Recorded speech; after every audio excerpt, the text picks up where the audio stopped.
Line में पीछे line में।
शस्त्र पूजन के बाद अधिकारीगण अपने स्थान पे बैठेंगे।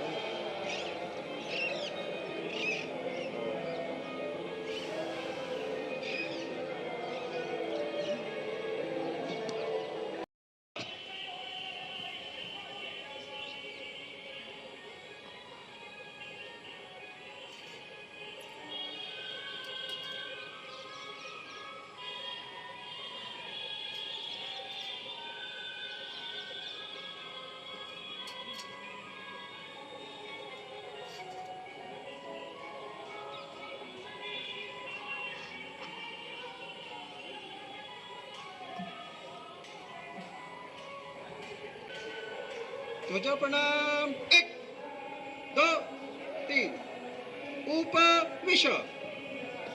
सामूहिक गीत के लिए शंकर जी आएंगे। हम नहीं देश के काम आए, धरा क्या कहेगी, गगन क्या कहेगा।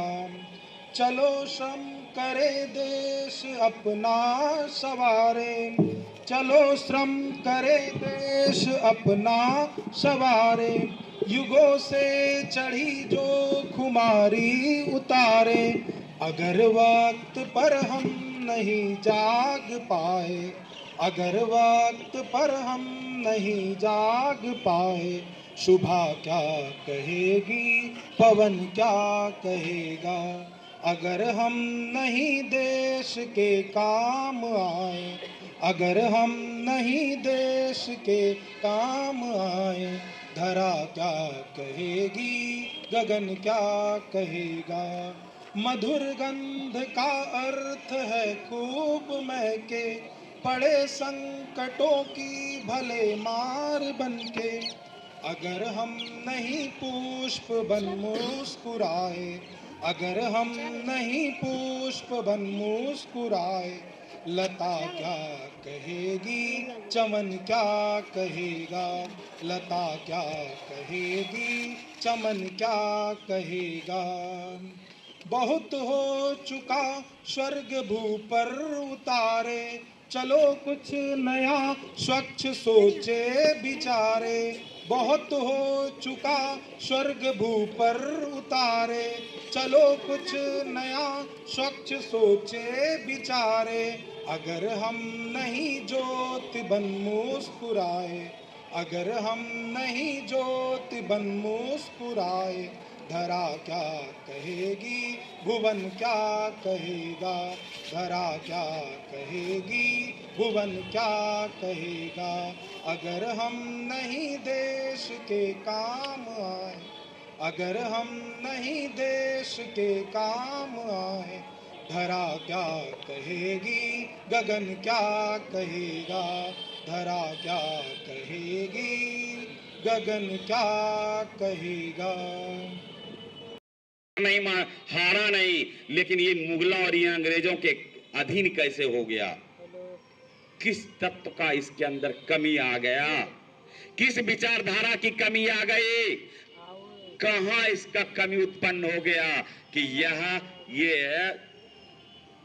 मुट्ठी भर अंग्रेज और मुगल मुट्ठी भर ये कठमुल्ले से हार गए। चिंतन मनन करने के बाद इनका अंतर्मुख से विचार उत्पन्न का आया। इनको एक बातें ध्यान में आई कि जब जब हिंदू समाज बंटता है, जब आपस में भेदभाव होता है, उत्पन्न होता है, तब तब यह देश गुलाम होता है। हिंदू कटता है, देश कटता है, समाज घटता है। अर्थात हिंदुत्व का भाव जब घटा, राष्ट्रीय चरित्र का भाव जब घटा, एकता का भाव घटा, तब तब यह देश पर आफत उत्पन्न हुआ है। अगर हम फिर से हिंदुत्व को जगा दें, राष्ट्रीय भाव सारे व्यक्ति में जगा दे, राष्ट्रीय चरित्र व्यक्ति में जगा दे, तो पुनः भारत एक हो सकता है। अगर ये काम नहीं किया गया, अंग्रेजों से लड़कर के ये कांग्रेस वाले अन्य दल कुछ दिनों के बाद भगा देंगे, फिर कोई आएगा, फिर इसे गुलाम बनाएगा। लेकिन एक बार अगर इसको 100 से जोड़ दिया जाए, अपने पौरुष से जोड़ दिया जाए, अपने अतीत से जोड़ दिया जाए, इनको एक बार एहसास करा दिया जाए कि तुम उसी रघु की संतान हो जो इंद्रलोक में जाते थे और इंद्राशय में जितने राक्षस थे वहां राक्षसों को मारकर फिर इंद्र को गद्दी पर बैठा कर पुनः मृत्यु लोक में आ जाते। तुम ऐसे यशस्वी का संतान हो, तुम ऐसे दशरथ का संतान हो, ऐसे राम का संतान हो, जिनके पराक्रम के सामने दुनिया सृष्टि का कोई भी बिंदु टिका नहीं है। जब ये अतीत का उसको एहसास हो जाएगा और उसको राष्ट्रीय चरित्र का एहसास हो जाएगा कि हम सब एक हैं, ये धरती हमारी एक है, एक ही माता का हम संतान हैं, ऐसा अगर उसके अंदर अनुभूति उत्पन्न हो जाएगा तो फिर यह राष्ट्र को कोई डिगा नहीं सकता, कोई इसे गुलाम नहीं बना सकता। इसी विषय को लेकर के एक MBBS डॉक्टर ने किसी व्यक्ति का नब्ज ना पकड़ के भारत माता के नब्ज को पकड़ा और छोटे छोटे बालकों को लेकर करके शाखा लगाना शुरू किया। 1925 ईस्वी में नागपुर के मोहिते-वाड़ा स्थान में डॉक्टर हेडगेवार जी MBBS डॉक्टर समाज के नब्ज को पकड़ता है, टटोलता है और एक बीज स्वरूप शाखा का सृजन मोहिते-वाड़ा से 4, 5, 7 बच्चों के साथ करता है। हम सब जानते हैं जब कोई काम प्रारंभ होता है तो कोई कभी उपहास से गुजरना पड़ता है। शुरू में संघ का जब स्थापना हो गया, डॉक्टर साहब MBBS डॉक्टर और छोटे छोटे बच्चों के साथ खेल रहे हैं, कबड्डी खेल रहे हैं, मारपीट खेल रहे हैं, उठा पटक खेल रहे हैं, कुश्ती लड़ रहे हैं, सारे व्यक्ति हंसते थे। डॉक्टर पगला गया, डॉक्टर पगला गया, इसके पास कोई बुद्धि भी है नहीं। बच्चों के साथ खेल रहा है, इससे राष्ट्र निर्माण होगा, इससे समाज जगेगा।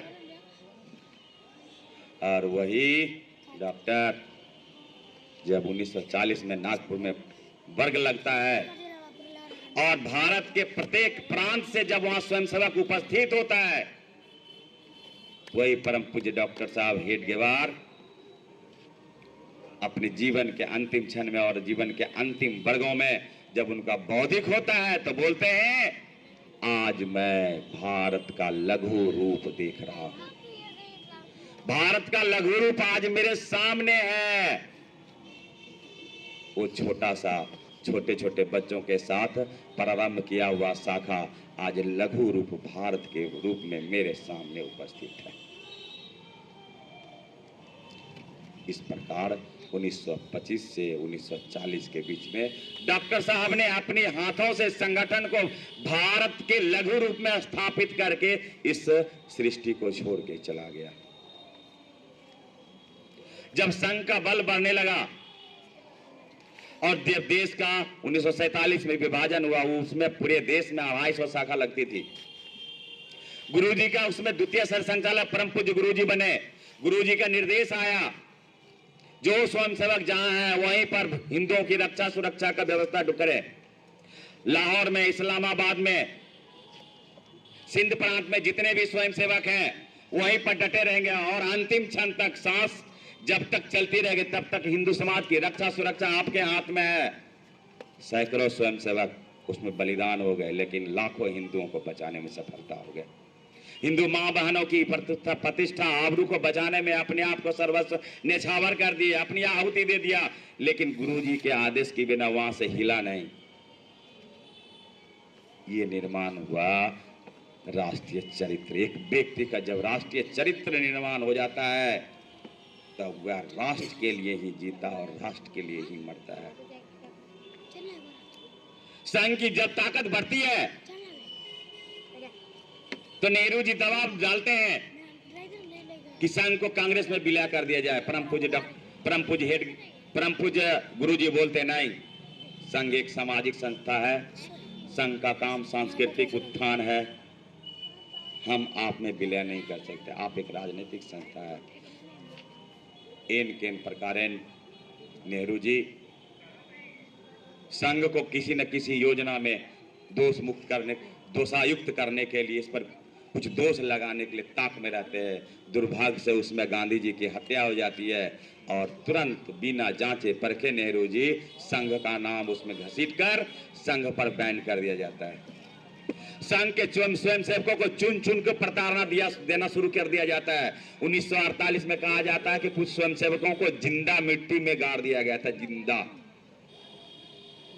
फिर भी संघ ने हिला नहीं। संघ का काम अपनी गति से चलता रहा, क्योंकि हम राष्ट्रीय सोच वाले व्यक्ति हैं। हम राष्ट्र की चिंतन करते हैं। स्व इदम नामम इदम राष्ट्र स्व, यह मेरा नहीं है, राष्ट्र का, यह शरीर भी मेरा नहीं है, यह राष्ट्र का है। ऐसा जब हमारे अंदर भाव का जागरण हो जाता है तो हमारे पर पहाड़ टूट जाता है। कितनी भी यातनाएं हमारे ऊपर आती है हमको परवाह नहीं होता है, और स्वयंसेवक इन सारी योजनाओं को झेलते हुए आगे बढ़ता चला गया। आगे चल करके 60 के दशक में यह स्वयंसेवक विद्यार्थियों के क्षेत्र में अखिल भारतीय विद्यार्थी परिषद नाम का एक संगठन खड़ा करता है, जो कालांतर में विद्यार्थी क्षेत्र में काम करने वाला दुनिया का सबसे बड़ा संगठन हो जाता है।